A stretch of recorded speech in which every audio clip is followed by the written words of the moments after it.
The universe holds a whisper it has kept since the very beginning. This is the story of the Cosmic Neutrino Background, the oldest fossil light in existence. It is a sea of ghostly particles born in the first second of the Big Bang, and no human instrument has ever directly heard its faint signal. Today, we are opening the ultimate cosmic cold case file. By the end, you will understand 25 profound mysteries that could redefine reality itself, from the origin of matter to the fate of the cosmos. What secrets are frozen into this ancient neutrino sea? Could it tell us why anything exists at all? This is a detective story written across 13.8 billion years, and we are finally learning how to read it. What do you think it will say about our place in the story? The first mystery is a profound absence, a ghost we know must be there but have never touched. We call this mystery number 1, the elusive first sighting. The cosmic neutrino background is not a theory waiting for confirmation, it is a logical certainty. Our models of the Big Bang's first second demand its existence. Picture the universe in its infancy, a seething, dense soup of energy. Within that first second, as it expanded and cooled, it reached a temperature where neutrinos, those ghostly fundamental particles, finally stopped interacting with the hot plasma and streamed freely into the void. This moment of cosmic liberation, a neutrino decoupling, created a background sea that has been flowing through everything, including you, for nearly 14 billion years. We know it happened because the math of the hot Big Bang is incredibly precise, and it leaves a signature. It is the same type of reasoning that led scientists to predict the cosmic microwave background, the afterglow of the hot universe, decades before its accidental discovery with a radio telescope in the 1960s. That discovery was a triumph, a direct snapshot of the universe at 380,000 years old. But the neutrino background is far, far older. It is a snapshot from the universe's first second of life. So why can we not see it? The challenge is twofold, a combination of profound cold and profound silence. Over the eons, the expansion of space has stretched and cooled these primordial neutrinos to a temperature of just 1.95 degrees above absolute zero. They carry almost no energy. More crucially, neutrinos are famously aloof. They barely interact with matter at all. Trillions pass through your body every second without a single collision. To detect the faint whisper of these ancient, cold neutrinos against the roaring background noise of the modern universe requires a technological leap we have not yet made. It would be like trying to hear a single snowflake land in the middle of a hurricane. The detection of the cosmic microwave background was like finding a treasure map in your attic. Detecting the cosmic neutrino background will be like learning to read the invisible ink on that map. So the question hangs in the air, a challenge to our ingenuity. What kind of instrument, what revolutionary technology will finally allow us to reach back and touch that first second? This precise temperature, 1.95 degrees above absolute zero, is more than just a number. It is a fossilized echo of the universe's first heartbeat. Mystery number 2 asks, what can this relic neutrino temperature truly tell us? To understand its significance, we must travel back to that pivotal first second. The universe was a scalding plasma of particles and radiation, everything constantly colliding. As space expanded, it cooled. At a specific, calculable moment, the density dropped just enough that neutrinos, the most antisocial of particles, stopped colliding with everything else. They decoupled, streaming free into the expanding void. From that instant onward, these neutrinos were like photons released from a cooling fire, their energy simply stretched by the expansion of space itself. The mathematics of this cosmic cooling is exquisitely precise. We know the temperature of the cosmic microwave background with incredible accuracy, and the physics of the early universe dictates that the neutrino sea should be colder by a specific factor. That factor gives us 1.95 Kelvin. This is not a guess, it is a direct prediction of our standard model of cosmology. Finding the cosmic neutrino background and confirming its temperature would be one of the strongest possible validations that our story of the Big Bang is correct, all the way back to that first second. But here is where the mystery deepens. The cosmic microwave background is not perfectly uniform. It has tiny, millionth of a degree variations, a mottled pattern that became the blueprint for all the galaxies and voids we see today. These anisotropies are a frozen snapshot of the density fluctuations in the infant cosmos, so a profound question arises. Does the cosmic neutrino background have its own pattern? Are there subtle temperature variations in this ancient sea? If they exist, they would be a snapshot from a much, much earlier time, from the universe's first second instead of its 380,000th year. They could reveal the primordial seeds of structure imprinted by processes we can only theorize about now, like cosmic inflation or exotic particle interactions. Detecting such a pattern, however, is a challenge almost beyond comprehension. It would require measuring temperature differences in a signal we cannot even see yet, a whisper within a ghost. Yet the potential reward is a new lens on creation itself, a way to peer into an epoch that has been forever dark to every other form of observation. This frozen sea holds a secret about the very identity of its ghostly inhabitants. Mystery number 3 is known as the neutrino mass hierarchy, and it is one of the most stubborn puzzles in all of modern physics. We have learned, to our great surprise, that neutrinos have mass. This discovery alone shattered part of the long-standing standard model of particle physics. But we are left with a maddeningly simple question we cannot answer. Which of the 3 known types of neutrino is the heaviest and which is the lightest? It is as if we found 3 closed boxes and know they have different weights, but we cannot tell which box is heaviest just by looking. The answer is locked within the quantum nature of neutrinos themselves through a bizarre process called flavor oscillation. A neutrino born as one type, say an electron neutrino, does not stay that way. As it travels through space, it morphs, oscillating between its 3 identities, electron, muon, and tau. The rate of this oscillation depends directly on the differences between their masses. For decades, our experiments on Earth have been meticulously measuring these oscillations, charting the rhythms of the change. Yet from this beautiful data, we can only determine the gaps between the masses, not their absolute order. We have 2 possible arrangements, 2 possible hierarchies, and our data cannot yet tell which is correct. This is where the cosmic neutrino background becomes a time capsule of unimaginable value. When those first neutrinos decoupled in the universe's opening second, the oscillation process was happening furiously in the hot, dense plasma. The moment they streamed free, that oscillation effectively froze. The mix of flavors in the cosmic sea, the percentage of electron neutrinos versus the others, is a direct fossil of the mass hierarchy that existed at that instant. By finally detecting this background and measuring its flavor composition, we would be reading a recipe written 13.8 billion years ago. The implications ripple far beyond cataloging particles. Solving the mass hierarchy would tell us which version of reality our universe chose, guiding theorists toward a deeper theory that explains why neutrinos have mass at all.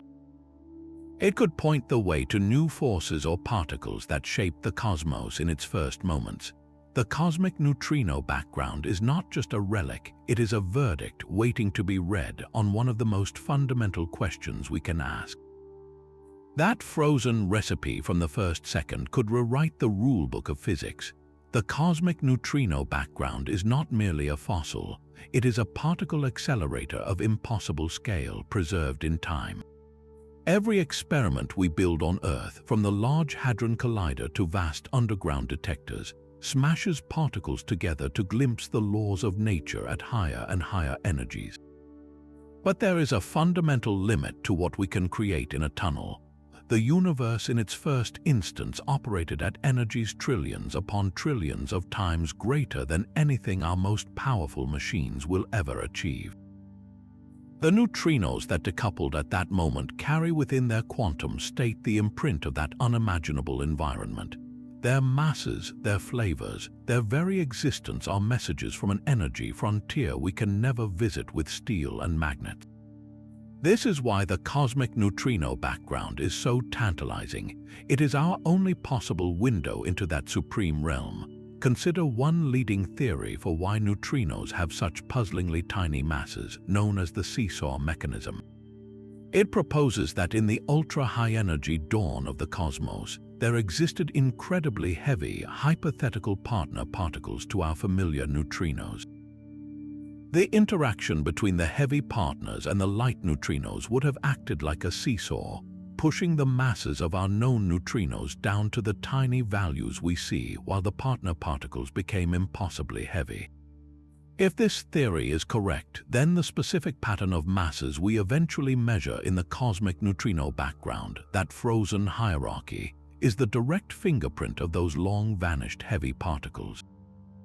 Their shadow would be cast across 14 billion years, so the question becomes even more profound. What else might be encoded in that ghostly sea? Could the cosmic neutrino background contain subtle signatures of forces that no longer exist, forces that mediated interactions in that first searing moment and then faded from reality as the universe cooled? Might it hint at the particles that make up the mysterious dark matter that binds galaxies together? The search for the cosmic neutrino background is therefore a hunt for echoes. We are listening for the faintest reverberations from the universe's first note, a note so powerful it set the masses of ghost particles and perhaps shaped the destiny of everything that followed. To detect this sea is to finally open a letter from the highest energy laboratory that will ever exist. What do you think it will say about the complete laws of reality? The universe's first second may have decided the fate of all existence. This brings us to mystery number 4, the case of the missing antineutrinos, a puzzle that cuts to the very heart of why we are here at all. According to our best theories, the Big Bang should have been perfectly symmetrical. For every particle of matter created, a matching particle of antimatter should have been forged in the fire. Matter and antimatter are opposites, and when they meet, they annihilate in a flash of pure energy. If the universe began with perfect balance, all of those particle pairs should have completely destroyed each other, leaving behind a vast, empty sea of radiation and nothing else. No stars, no planets, no us, yet here we are in a cosmos made almost entirely of matter. Something in the early universe must have broken that perfect symmetry, creating just a tiny, 1 in a billion excess of matter over antimatter. That tiny excess is everything we see. The question is what caused it. Neutrinos, those ghostly witnesses to the first second, are central suspects in this cosmic crime. They are unique because a neutrino and its antimatter counterpart, an antineutrino, might not be perfect opposites. There is a theoretical possibility, through a complex quantum process, that neutrinos could be what scientists call Majorana particles. This means a neutrino could be its own antiparticle. If that is true, then in the searing conditions of the infant cosmos, special reactions could have occurred that treated neutrinos and antineutrinos slightly differently. These reactions, happening at energies we can never recreate, could have acted like a cosmic filter, subtly favoring the production of neutrinos over antineutrinos. Over time, as other particles annihilated, this slight neutrino excess could have been transferred through further interactions to create the excess of quarks and electrons that built all the matter we know. The cosmic neutrino background is the frozen record of that critical epoch. If an asymmetry was born then, it would be imprinted directly into the sea. The number of relic neutrinos would not perfectly match the number of relic antineutrinos. Detecting this background and finding that imbalance would be one of the greatest discoveries in science. It would be direct evidence of the mechanism that saved the universe from total annihilation. We would be looking at the reason anything complex, from a galaxy to a human thought, could ever form. The search is not just for a fossil, but for our own origin story. To measure the cosmic neutrino background is to ask the universe a fundamental question: why is there something instead of nothing? The answer may be written in the silent flow of ghosts. The ghost sea may not be perfectly smooth. While individual neutrinos slip through planets like they are not there, gravity works on a different scale entirely. Mystery number 5 asks whether this ancient background has subtly clumped around the universe's greatest structures. The cosmic web is the largest pattern in existence, a vast network of galaxy clusters connected by filaments of dark matter, with enormous voids of near emptiness in between. This web was woven by gravity over billions of years, pulling dark matter and ordinary matter into dense knots and streaming rivers. Our relic neutrinos, born in a nearly uniform fire, have been streaming through this evolving tapestry for almost 14 billion years. They possess a tiny but non-zero mass, and where there is mass, there is gravity. The immense gravitational wells of galaxy clusters and dark matter filaments should have ever so slightly tugged on these passing ghosts. Over cosmic time, the cosmic neutrino background might not be a perfectly even mist. It could be a mist denser around the mountains and thinner in the valleys. The mystery is whether this clustering is real, and if we could ever detect it. Finding even a hint of it would be a monumental achievement. It would be a direct record of gravity's patient work on the most elusive particles across the entire age of the universe. But it offers more than just confirmation. It offers a new map. Dark matter, which makes up the bulk of the cosmic web's mass, is invisible because it does not emit or absorb light. We only infer its presence by how it bends space and tugs on stars. If relic neutrinos have clustered in response to dark matter's gravity, then mapping the subtle ripples in the neutrino sea would, in effect, trace out the underlying dark matter skeleton of the cosmos.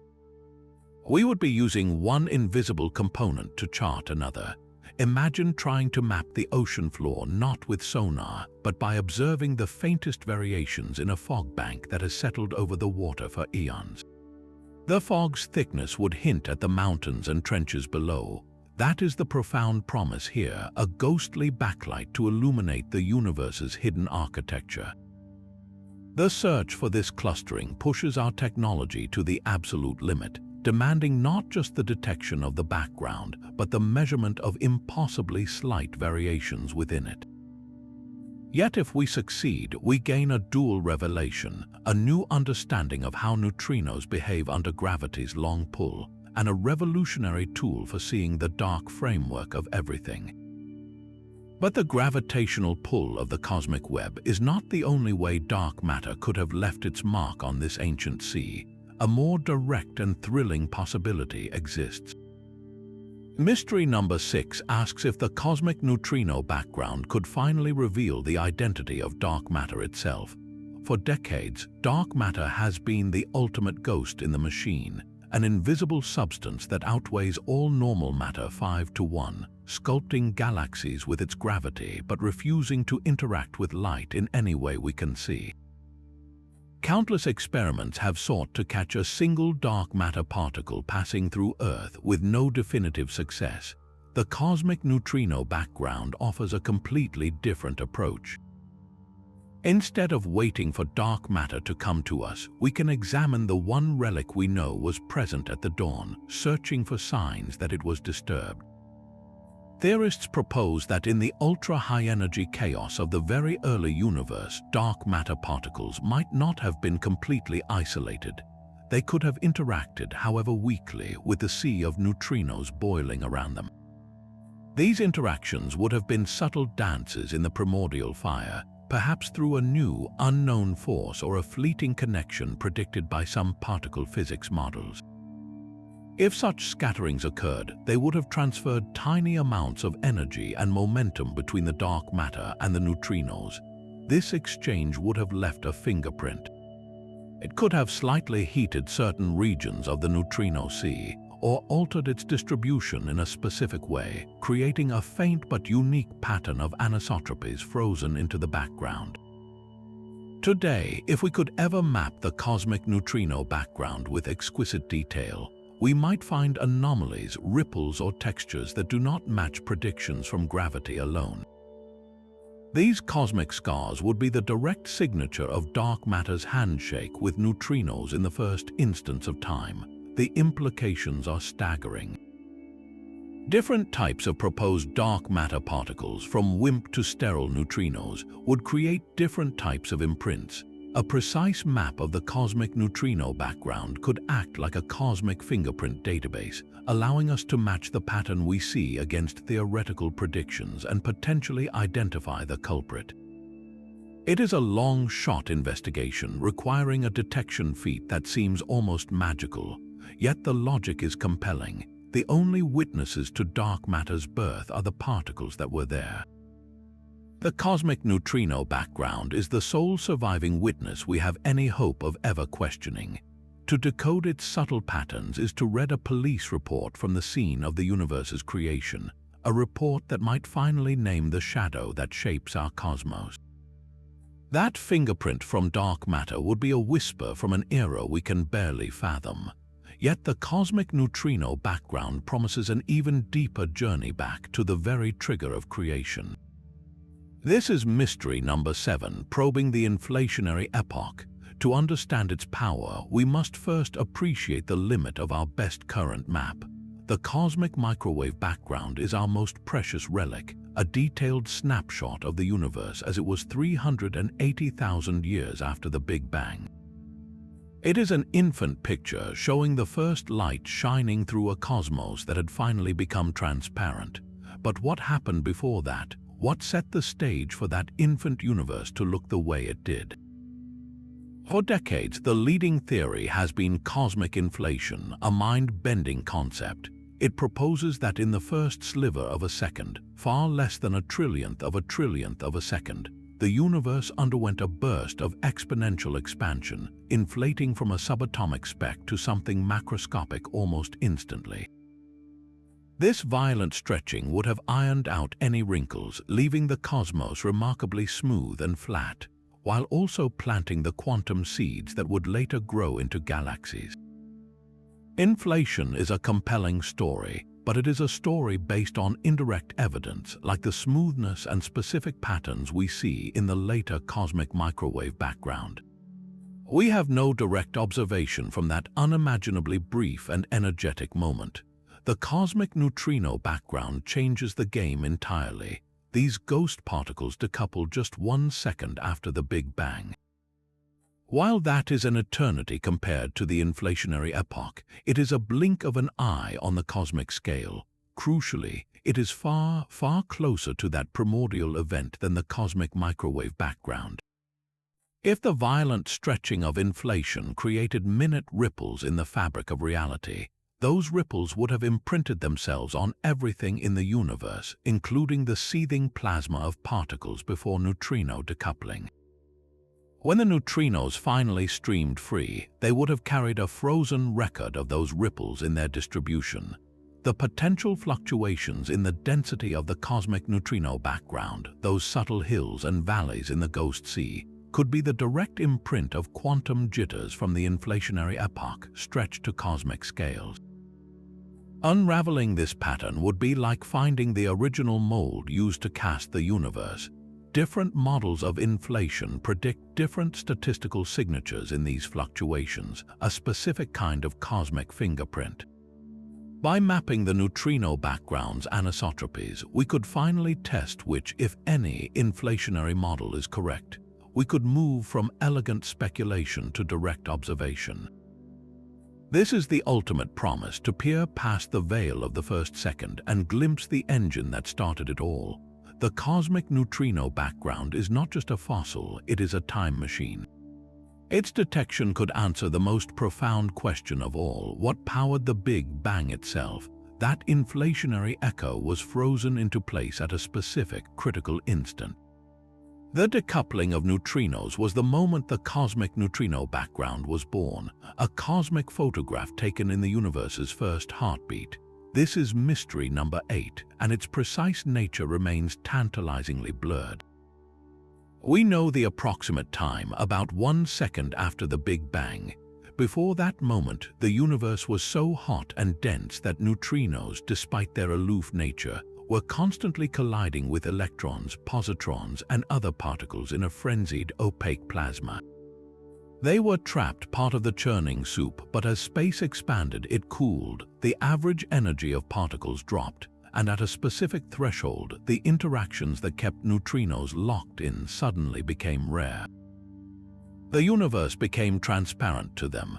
In a cosmic blink, these particles went from being tightly coupled to the rest of matter to streaming freely across the newborn cosmos, never to interact significantly again. That decoupling instant is when the cosmic neutrino background was imprinted, a snapshot of the universe at 1 second old. But here is the profound uncertainty. Was this snapshot a crisp, clear image or a blurred, long-exposure photograph? Did decoupling happen in a sharp, definitive instant, or was it a gradual fade out over a measurable span of time?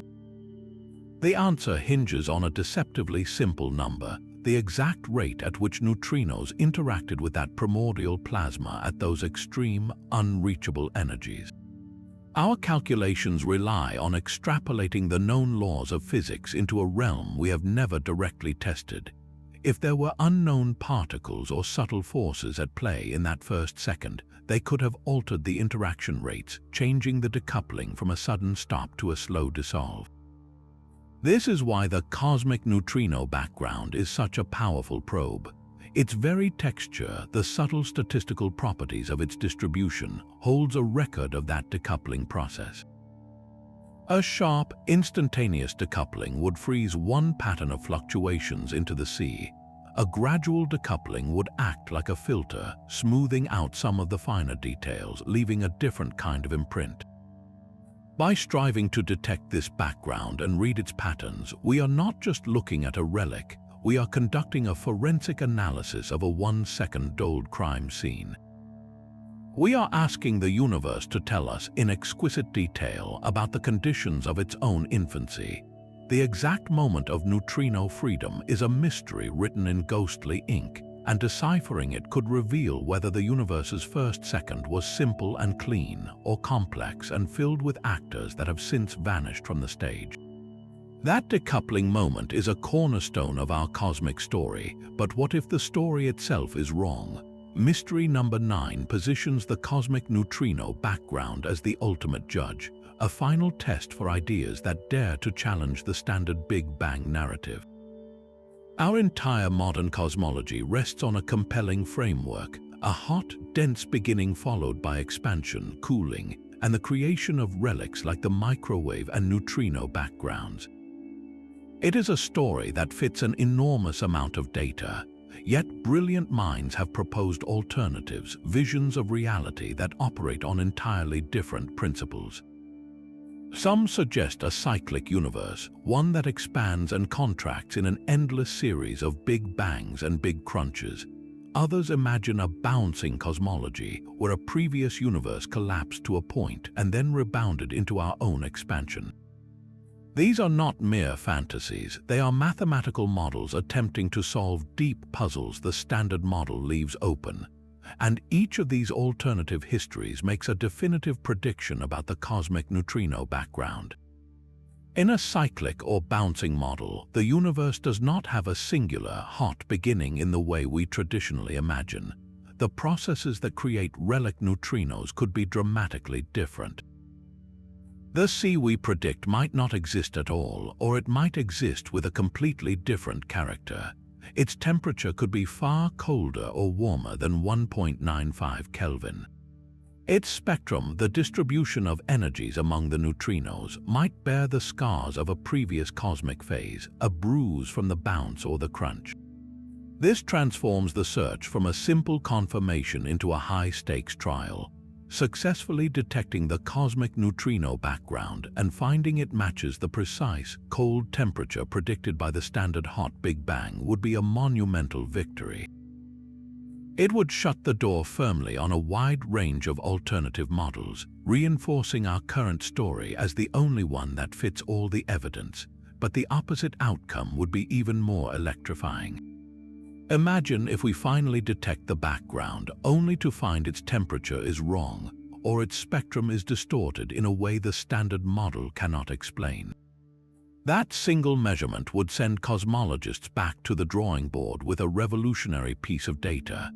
It would mean our cosmic origin story, as elegant and successful as it is incomplete or fundamentally mistaken.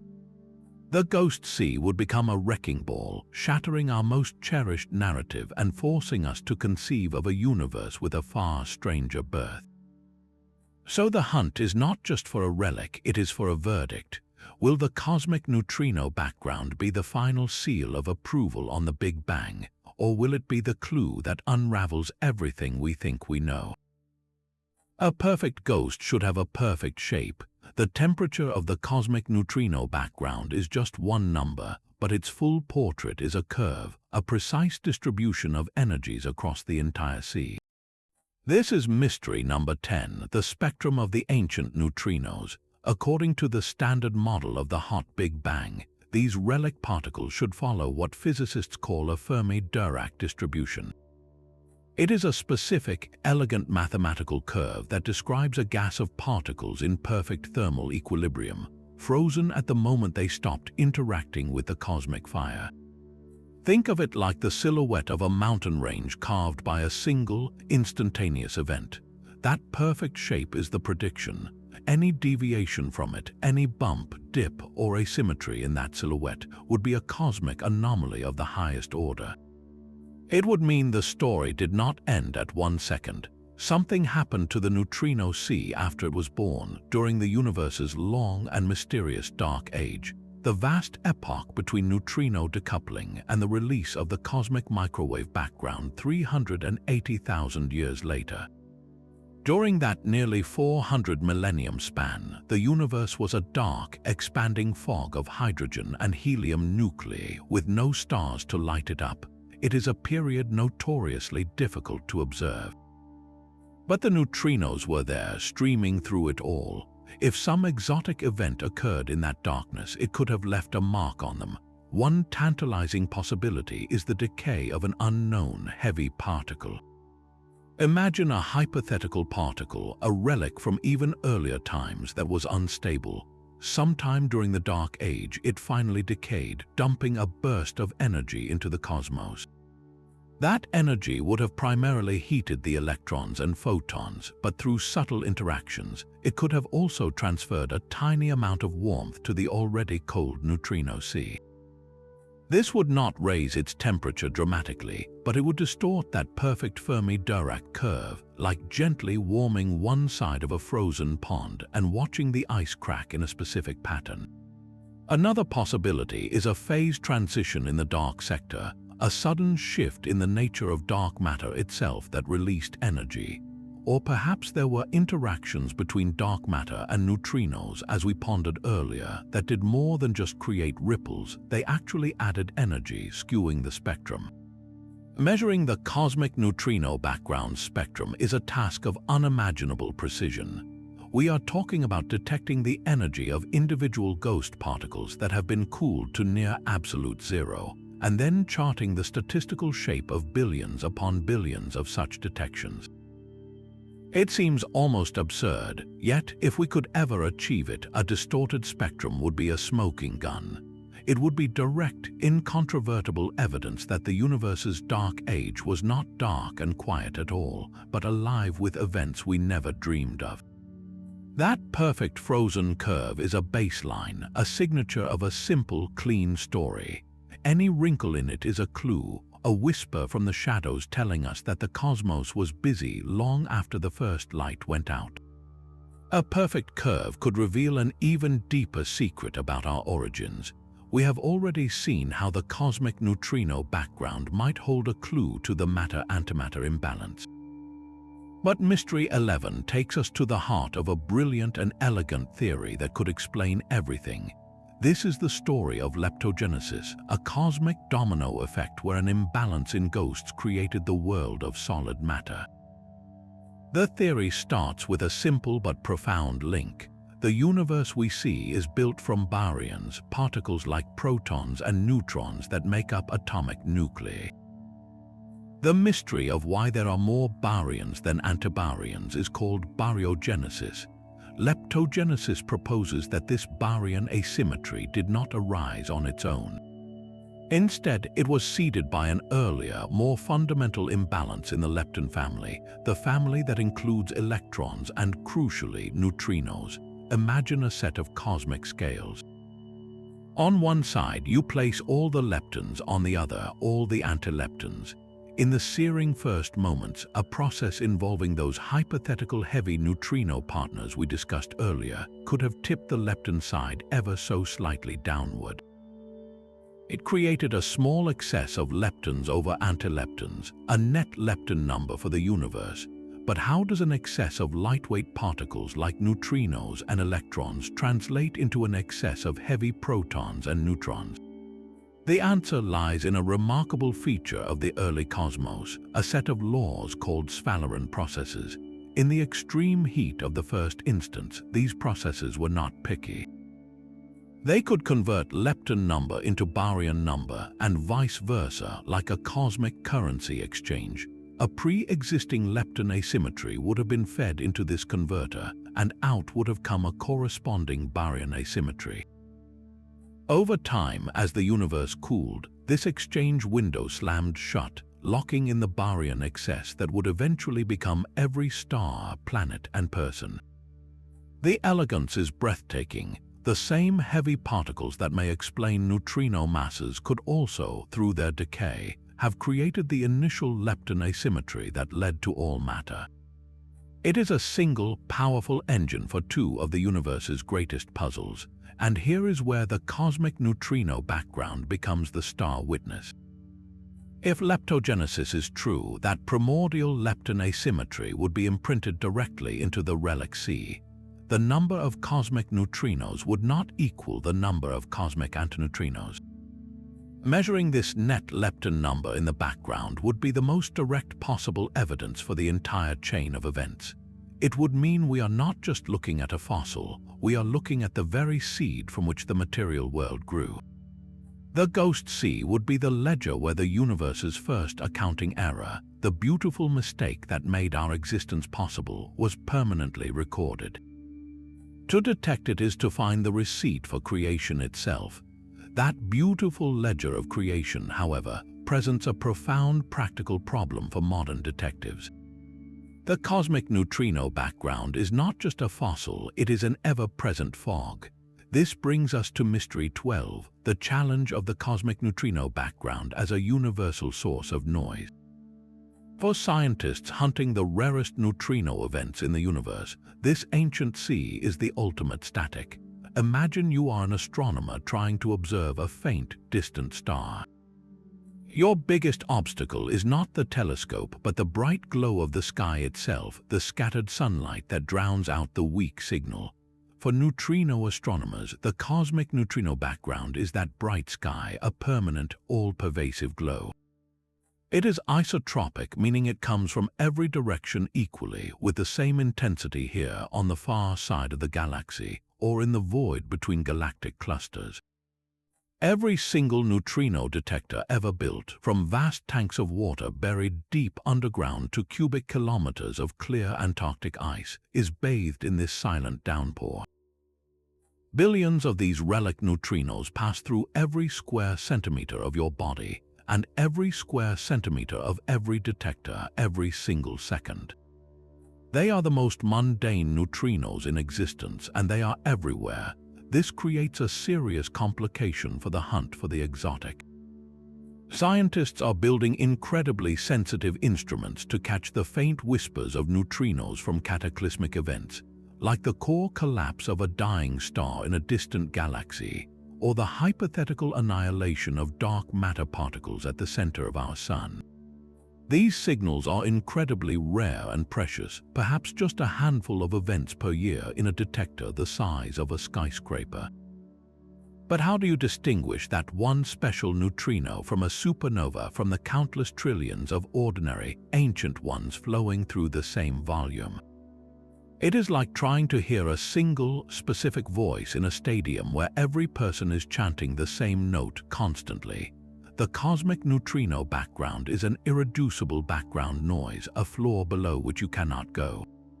To have any hope of identifying the extraordinary signal, you must first understand the ordinary noise with exquisite precision. You need to know its exact intensity, its energy spectrum, its flavor composition.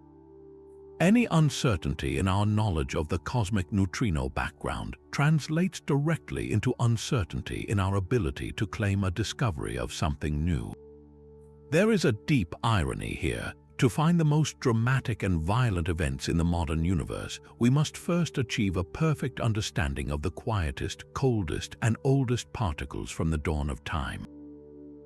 The ghost sea is both the ultimate target and the ultimate obstacle. Characterizing this universal noise is not just an academic exercise, it is the essential groundwork for the next era of discovery. Until we can accurately subtract the whisper of the first second from our data, we can never be sure if we are hearing the death cry of a star or just the eternal sigh of creation itself.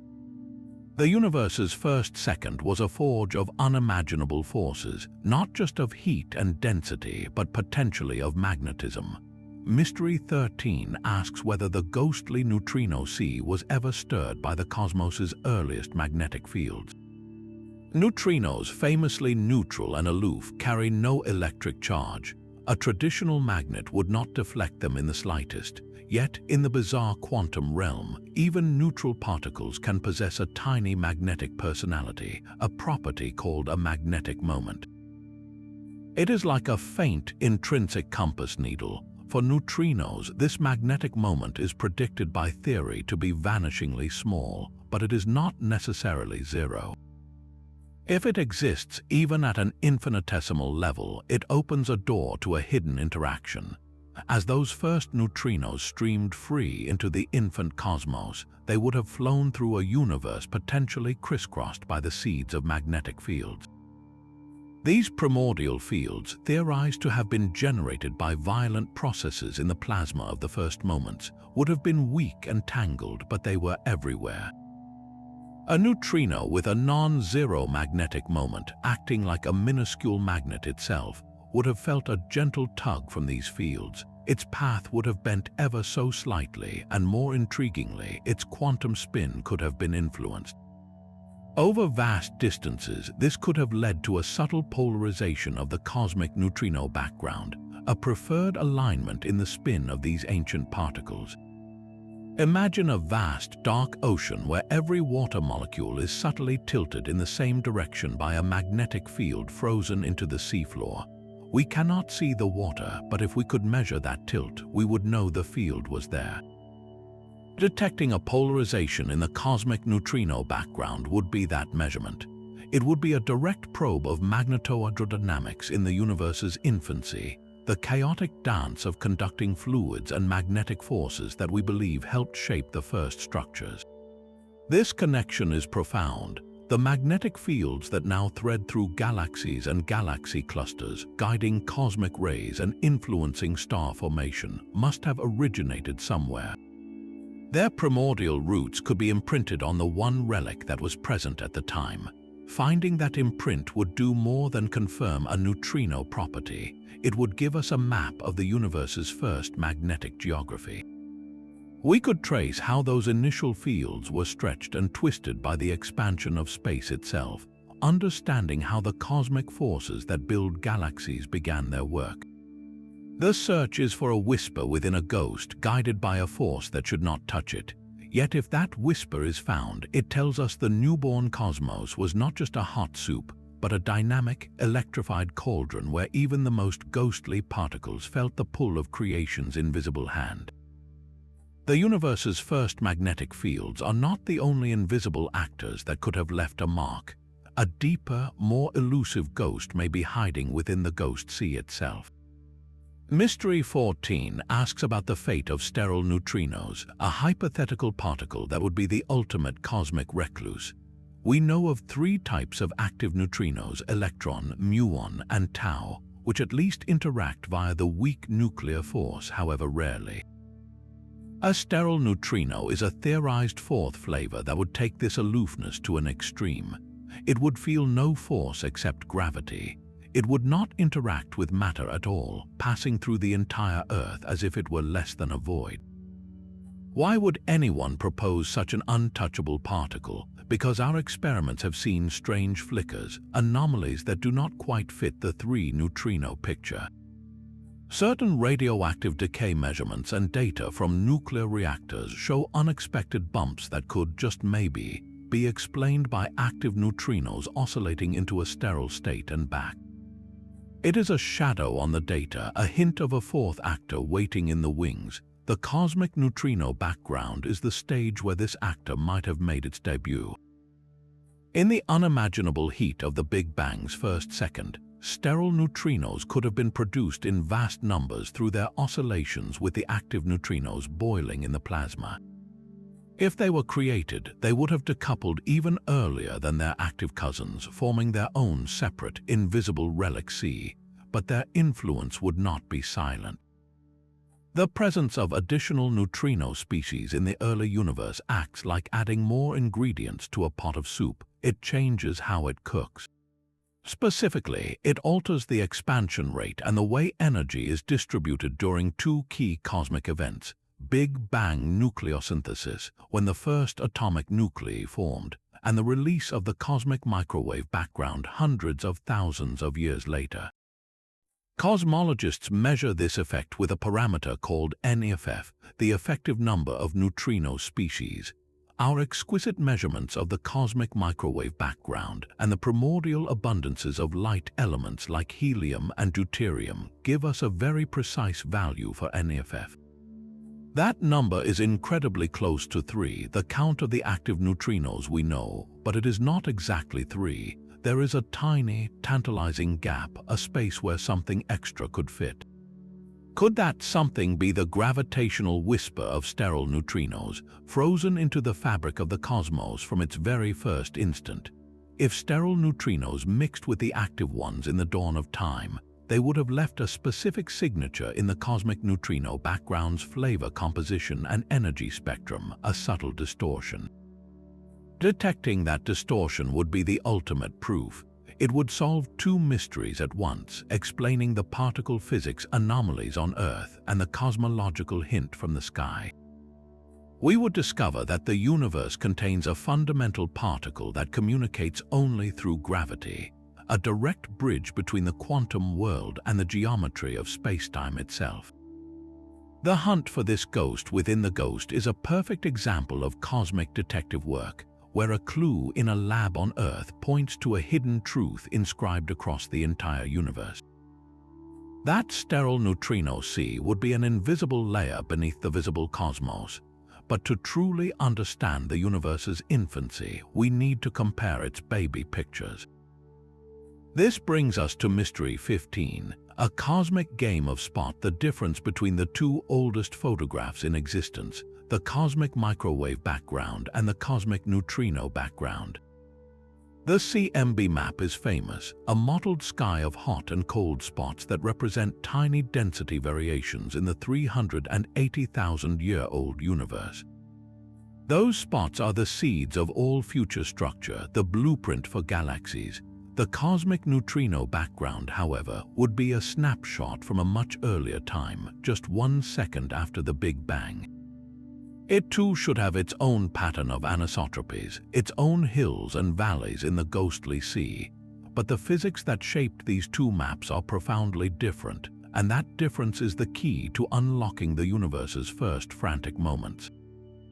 The particles of the CMB are photons, and at 380,000 years old, they were trapped in a thick plasma, constantly scattering off electrons. They could not travel freely. This means the patterns we see in the CMB were imprinted at the moment of their release, capturing a relatively late stage in the cosmic story. Neutrinos, in stark contrast, decoupled a million times earlier. From that first second onward, they streamed freely across the expanding universe, barely interacting with anything. This freedom changes everything. For neutrinos, their patterns were not frozen at decoupling and then simply stretched. They continued to evolve. Gravity from the earliest clumps of dark matter began to tug on these streaming ghosts, pulling them slightly toward denser regions even as their incredible speed tried to wash out the details. It is a dynamic battle between gravitational collapse and free streaming motion. A process that would have sculpted the neutrino sees anisotropies in a unique way. Comparing the two maps would be like comparing two photographs of the same newborn, taken a fraction of a second apart with different types of film. In one photo, taken with a standard camera, the baby is swaddled, its features softened by the blanket. This is the CMB, where the plasma acts as that swaddling cloth. In the other photo, taken with a thermal camera, you see the raw heat signature, the subtle movements of limbs beneath the blanket. This would be the CNB map, revealing the dynamic churn of the universe's first second of independent life. The differences between the two pictures are not errors, they are the story. By analyzing how the patterns differ, cosmologists could directly measure the influence of free streaming neutrinos on the growth of the very first structures. They could see gravity's first tentative tugs on the cosmic web, recorded in the distribution of the only particles fast enough to feel it across the entire infant cosmos. This comparison would be the ultimate test of our models for how smoothness gave way to complexity. It transforms the cosmic neutrino background from a silent fossil into a dynamic film strip of the universe's first and most crucial growth spurt. That dynamic film strip from the first second set the stage for the next great act of creation. The universe was now a rapidly expanding, cooling arena where the first atomic nuclei would be forged. This epoch, called Big Bang nucleosynthesis, is our next crime scene. And Mystery 16 involves a hidden suspect, the neutrino chemical potential. This might sound like an arcane term, but it represents a simple, powerful question. Were there simply more neutrinos than antineutrinos in that early sea? The chemical potential is a number that quantifies this. If it is zero, it means the early neutrino gas was in perfect, serene thermal equilibrium, with particles and antiparticles in perfect balance. But if the number is not zero, it signals an imbalance, a kind of pressure or crowding in the neutrino sea. It tells us the ghosts were not just passive witnesses, they were an active, imbalanced component pushing on the fabric of the expanding cosmos. This subtle pressure has dramatic consequences. The expansion rate of the universe in those first 3 minutes was dictated by one thing: the total density of all the energy and particles crammed into space. If the neutrino sea had a chemical potential, meaning an excess of neutrinos over antineutrinos, it would have contributed extra energy density. A faster expansion during Big Bang nucleosynthesis is not a minor detail, it is a race against time. The window for building atomic nuclei was incredibly brief, only about the first 20 minutes after the Big Bang. Protons and neutrons had to find each other and fuse before the expanding universe diluted them too much to ever meet again. If the expansion was even slightly faster due to a crowded neutrino sea, that window would have slammed shut a fraction of a second earlier. The universe would have had less time to cook. The fingerprints of this are left in the primordial abundances of the lightest elements, especially helium-4. Helium is a robust product of those first 3 minutes, and its final amount is exquisitely sensitive to how fast the universe was expanding during its production. Our best measurements of the primordial helium abundance taken from ancient gas clouds already place incredibly tight limits on the neutrino chemical potential. They tell us any imbalance must have been vanishingly small, but a limit is not a measurement. We have boxed the suspect into a tiny corner, but we have not yet identified them. This is where the cosmic neutrino background offers a direct interrogation. By finally detecting this sea and measuring its properties, we could read the chemical potential directly.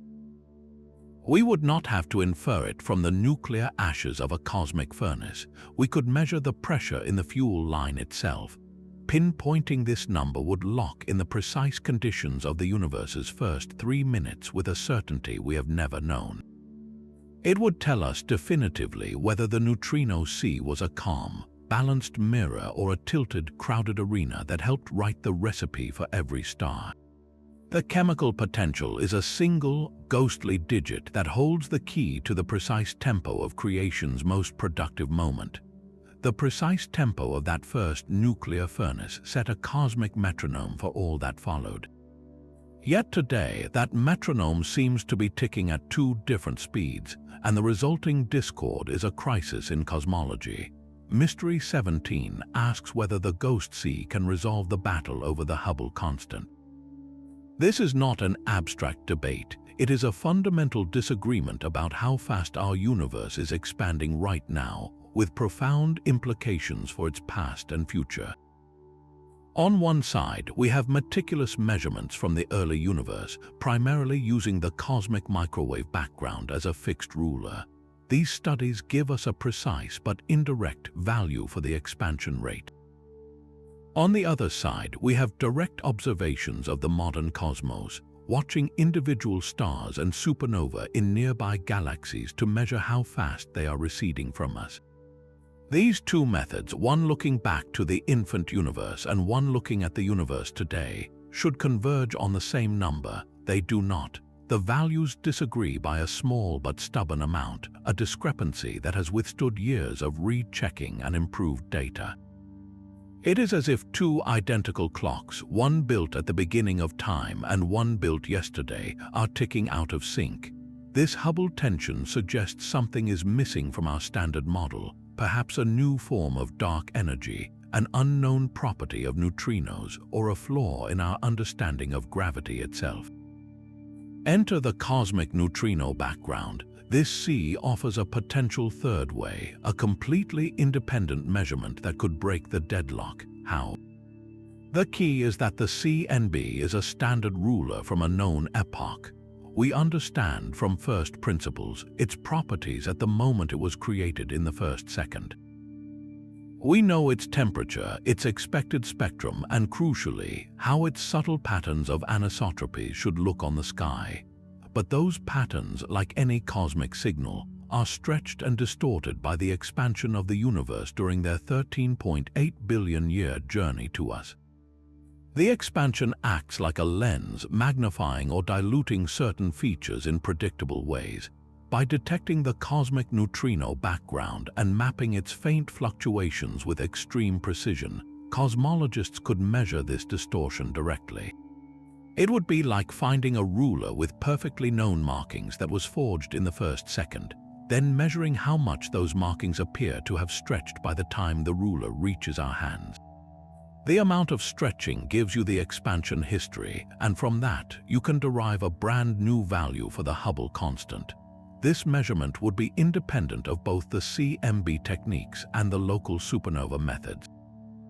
It would come from a different epoch entirely, using a different type of particle governed by different physics. If this new neutrino-derived number agreed with one of the existing camps, it would lend enormous weight to that side of the argument, potentially revealing which measurement chain holds the key to the missing physics. If it gave a third, completely different value, the plot would thicken spectacularly, pointing to something even more unexpected. The cosmic neutrino background thus becomes more than a relic, it becomes an instrument. It is a calibration tool forged in the Big Bang itself, waiting to be used to tune our understanding of cosmic expansion. In a field divided by tension, the oldest fossil might just be the impartial arbiter we need. The Hubble tension is a rift in our understanding of cosmic time, but there is an epoch even more mysterious, a realm where our very theories of reality break down. This is Mystery 18, where the cosmic neutrino background becomes our only possible window into quantum gravity. We have reached the edge of the known. Our two great pillars of physics, Einstein's theory of general relativity, which describes the cosmos, and quantum mechanics, which describes the atom, are fundamentally incompatible.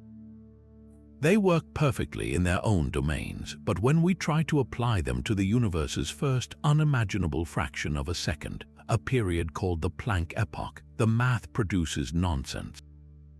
At those energies, gravity itself should have been a quantum force, fluctuating and foamy.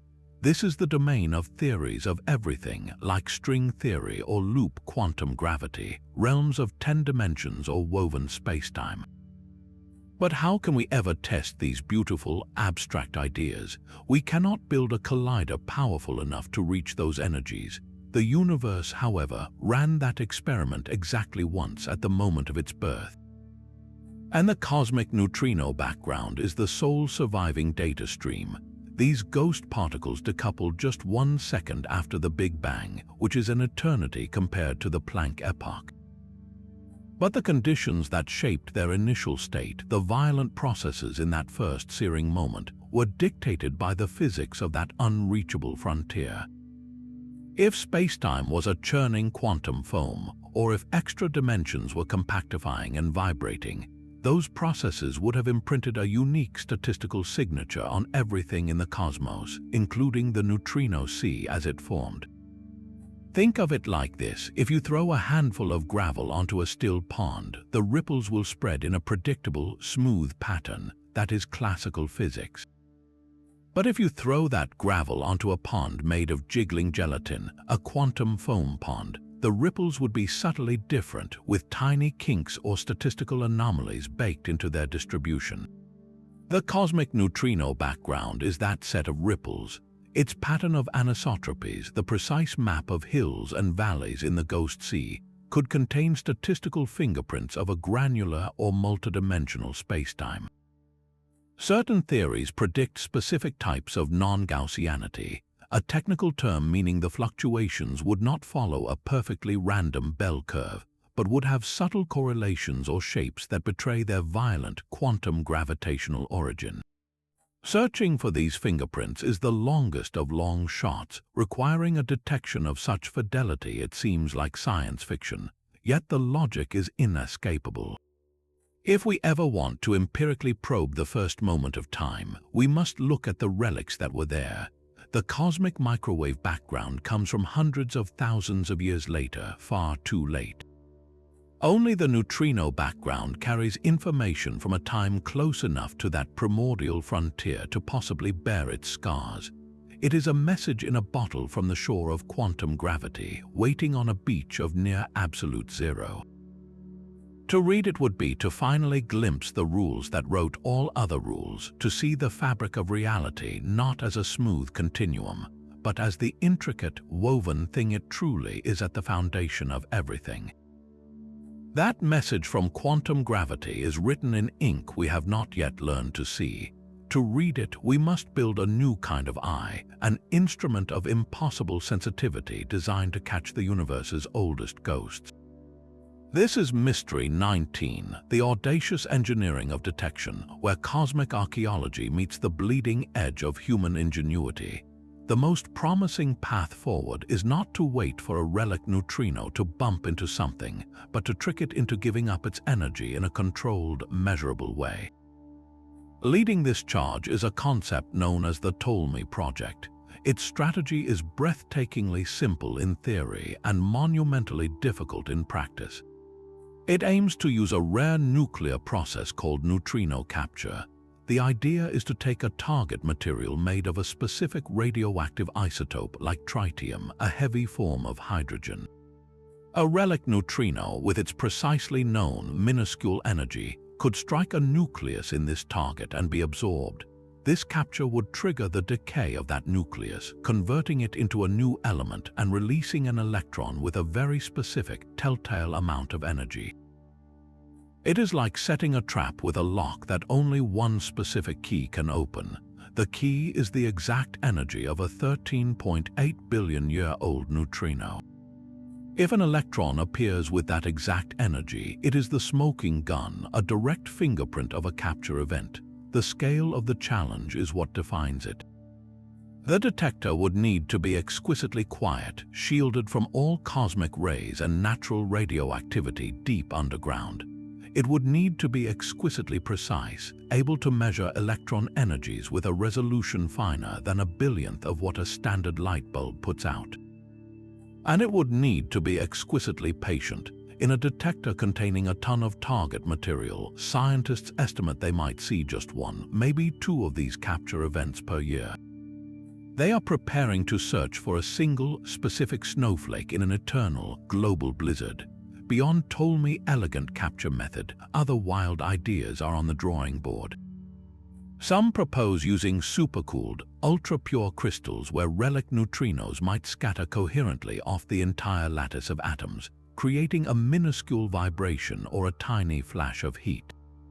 Others look even further ahead to the possibility of detecting the cumulative gravitational pull of the local cosmic neutrino background. Since these particles have mass, the sea in our region of the galaxy exerts a faint, constant gravitational tug. In principle, an experiment sensitive enough to measure changes in gravity at the atomic scale could feel this ghostly pressure. These are not blueprints for next year's lab equipment, they are visions for machines that may take decades to realize. They represent a new frontier in precision measurement, where controlling the environment is not just about cooling things down, but about silencing the entire universe to hear the softest whisper in existence. This is the heroic effort to solve the mysteries, a testament to our desire to reach back and touch the first second. The reward for this staggering patience and precision would be a new sense, an ability to perceive a layer of reality that has been flowing through us since the beginning of time. What will we hear when the universe finally falls silent? Such a monumental effort to hear a whisper begs a deeper question, one that goes beyond physics and into the very heart of our existence. Mystery 20 asks not how we will detect this ancient sea, but why we should. What does it truly mean to connect with a signal from the universe's first second? For a moment, set aside the detectors and the data. This is a moment for wonder. The cosmic neutrino background is not just another piece of cosmic furniture. It is a direct thread, a living connection between you sitting here now and the primordial fireball at the dawn of everything. The neutrinos passing through you at this instant are 13.8 billion years old.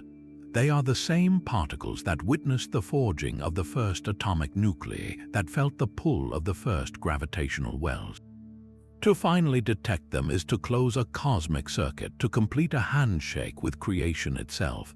It transforms our relationship with the universe from one of observation to one of tangible kinship.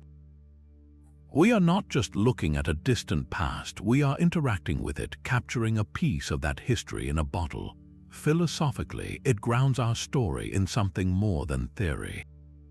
It provides a physical artifact from the moment time, as we understand it, began.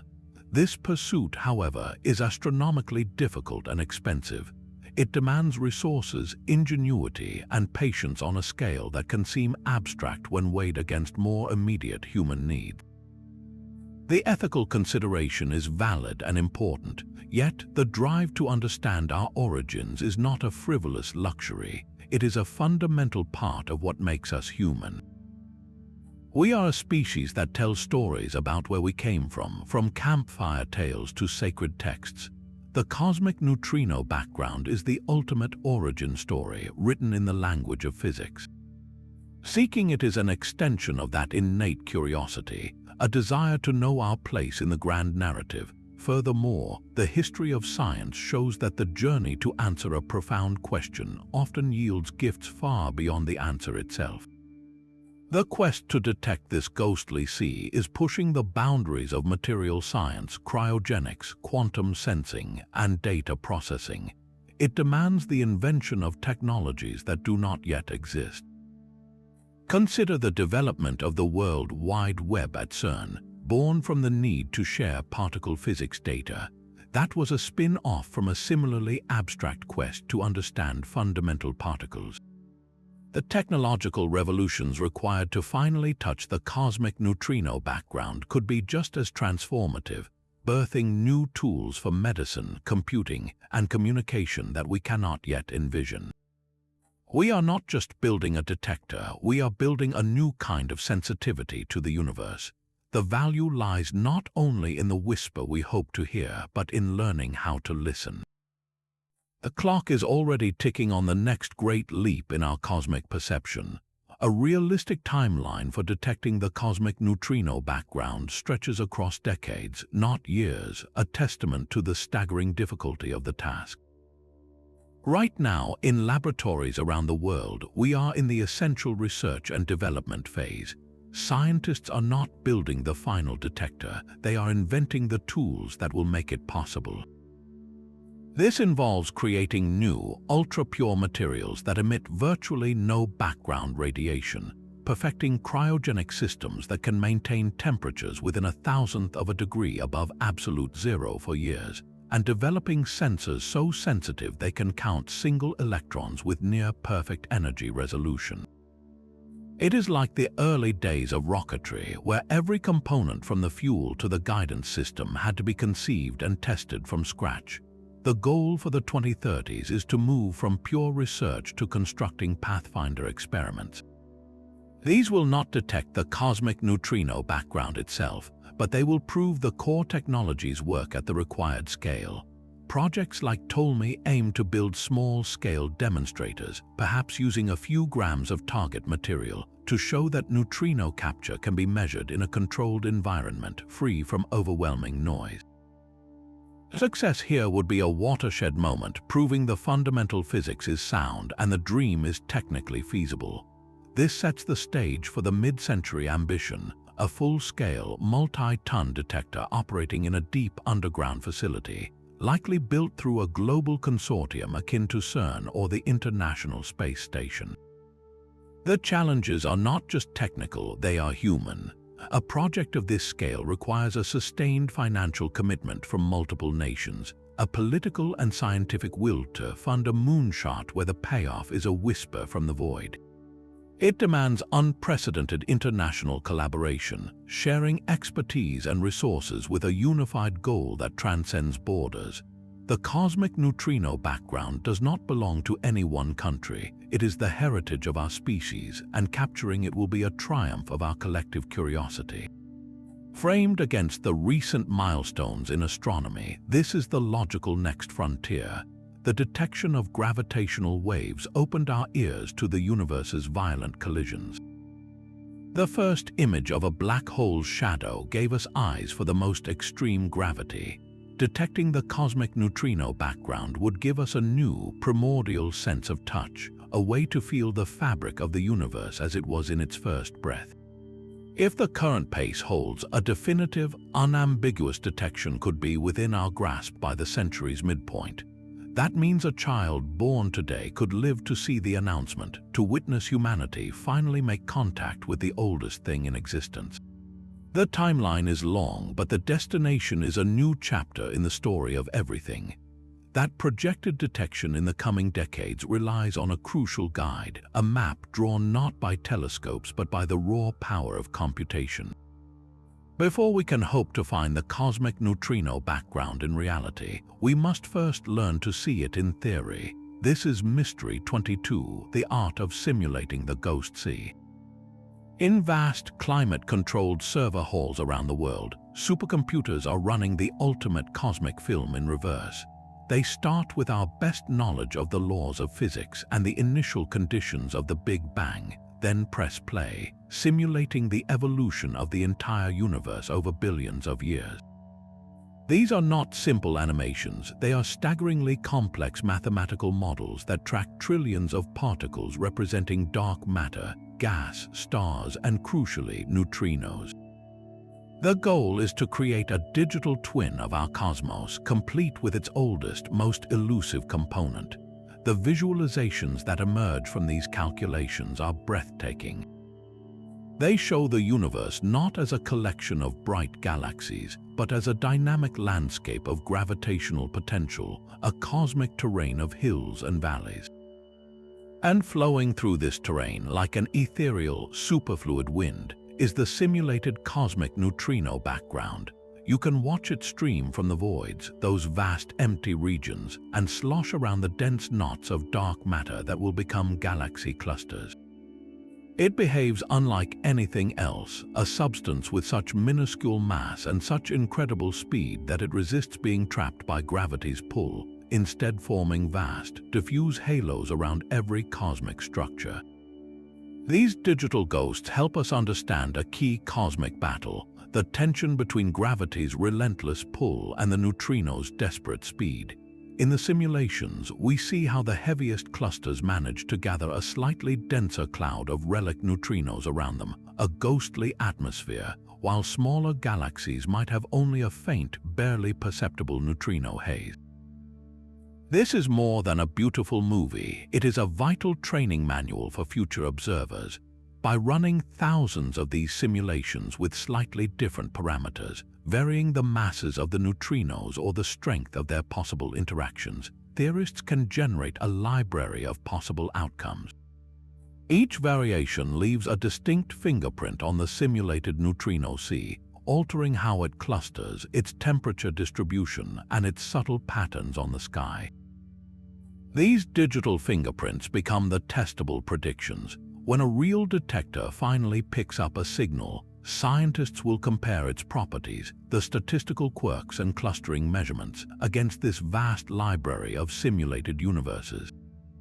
It is a cosmic matching game. The simulation that most closely mirrors the real data will tell us which set of physical laws our actual universe chose. Did neutrinos have exactly the masses we suspect? Was there an early interaction with dark matter? The simulations turn abstract questions into concrete, comparable patterns.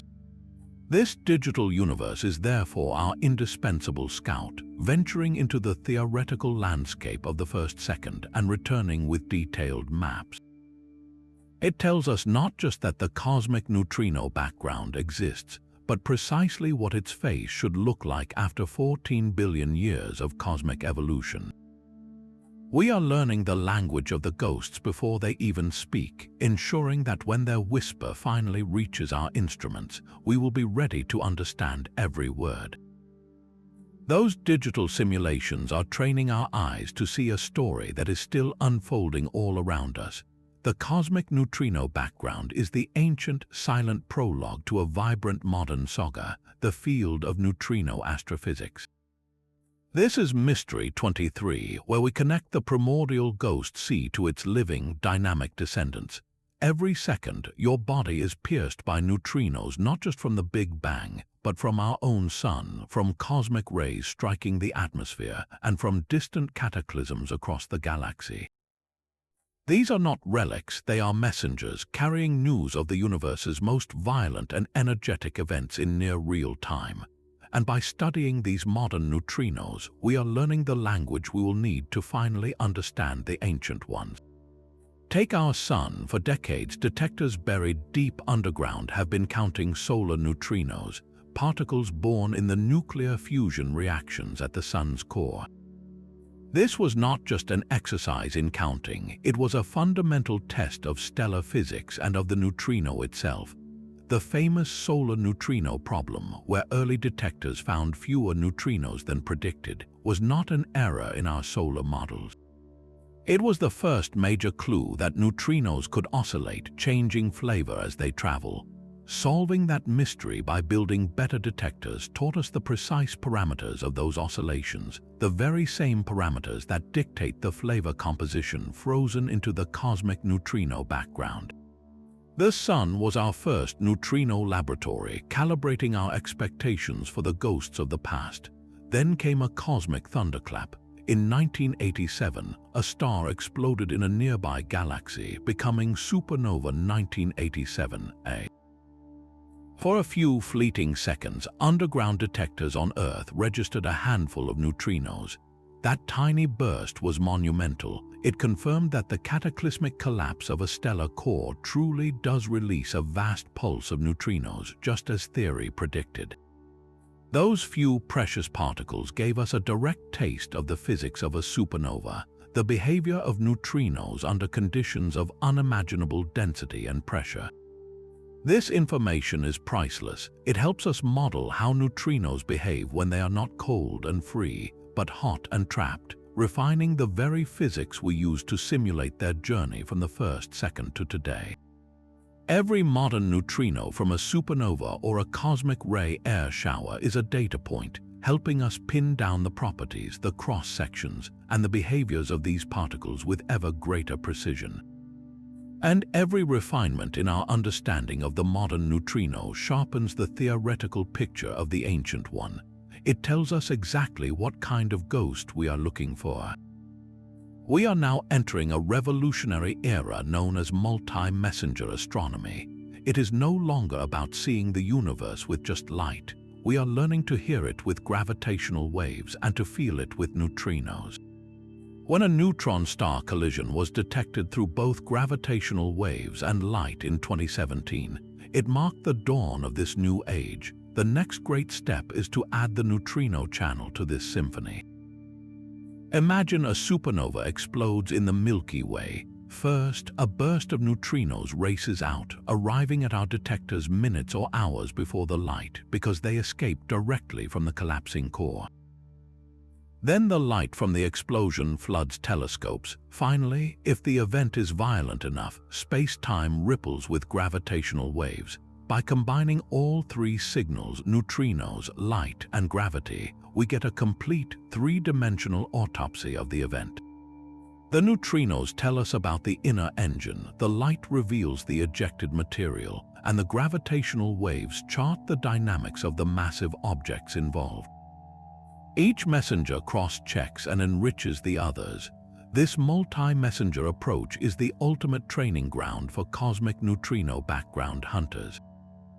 It teaches us how to correlate faint, elusive particle signals with dramatic cosmic events, honing the statistical techniques and data analysis methods we will desperately need. The cosmic neutrino background is in essence the ultimate multi-messenger source. It is a signal that requires us to combine knowledge from particle physics, astrophysics, cosmology, and gravity to decode.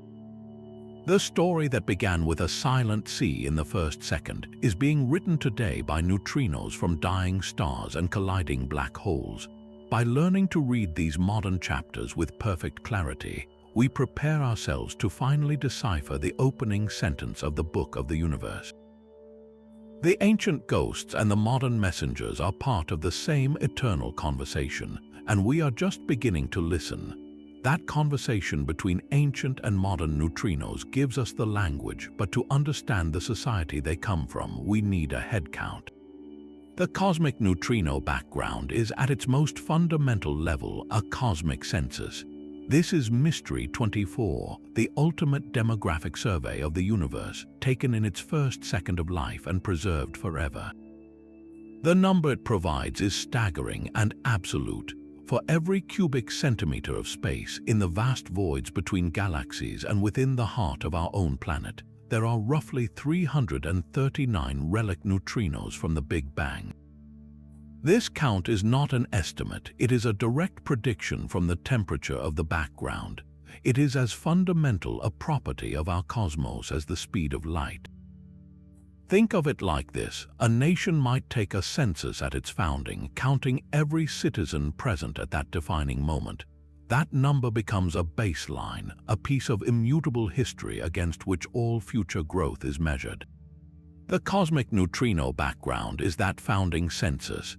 The moment these ghosts decoupled, their number was fixed, while the universe has expanded unimaginably since, stretching space and diluting their density. The total count of these particles in the entire observable universe is a constant, locked into the geometry of spacetime itself.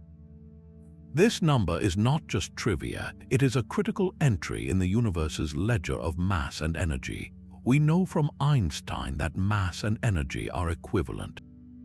Each of those 339 neutrinos per cubic centimeter has a tiny but non-zero mass. When you multiply that minuscule individual mass by the unimaginable number of neutrinos filling the colossal volume of the cosmos, you get a total contribution to the universe's mass budget. For decades, neutrinos were thought to be massless and thus contributed nothing to this cosmic weight. Now we know they have mass, and this census allows us to finally weigh them. The result is humbling. Even with their vast numbers, relic neutrinos are so lightweight that their combined mass is still less than the mass of all the stars, gas, and planets in the universe. They are not the dominant dark matter we seek. However, that precise measurement is a crucial piece of the puzzle. In cosmology, every fraction of energy density matters. By pinning down the exact contribution of relic neutrinos, we remove a variable, a source of uncertainty. We clean a lens. This sharpens our search for the true nature of dark matter and dark energy. If we do not know precisely how much mass the neutrino sea accounts for, we might mistakenly attribute its effects to some other, unknown component. The cosmic neutrino census gives us a definitive figure, allowing us to subtract the known ghostly mass from the total mass of the cosmos. What remains is the true territory of the unknown, the dark sector, brought into clearer focus. It tells us with cold precision how much of the universe's weight is still unaccounted for, guiding our experiments and theories toward the real mystery. This ancient headcount is therefore a tool for subtraction, a way to silence one known voice in the cosmic choir so we can better hear the others still singing in the dark. Yet this meticulous census of ghosts leads us to a final, haunting possibility. What if we never detect it? This is not a failure of imagination, but a confrontation with a stark reality. The cosmic neutrino background is a whisper from the first second, and whispers can be lost forever in the wind. The challenge is not just immense, it may be, for our species, insurmountable. The signal is unimaginably faint, the background noise of the universe is deafening, and the technological leaps required border on the magical. We must be intellectually honest. This ancient sea could remain forever beyond our grasp, a fundamental chapter of cosmic history permanently locked away. The implications are profound. It would mean a direct, tactile connection to the universe's birth moment is something we can theorize, dream of, but never touch. We would be like historians who know a founding document of a civilization must exist, who can infer its contents from later copies, but who will never hold the original parchment in their hands. Our story of the first second would forever rely on inference, on elegant but indirect evidence. In that future, cosmologists would not give up. They would turn the screws of precision on every other tool they have. They would analyze the cosmic microwave background with even finer detail, searching for the subtlest imprints left by the streaming of those early neutrinos.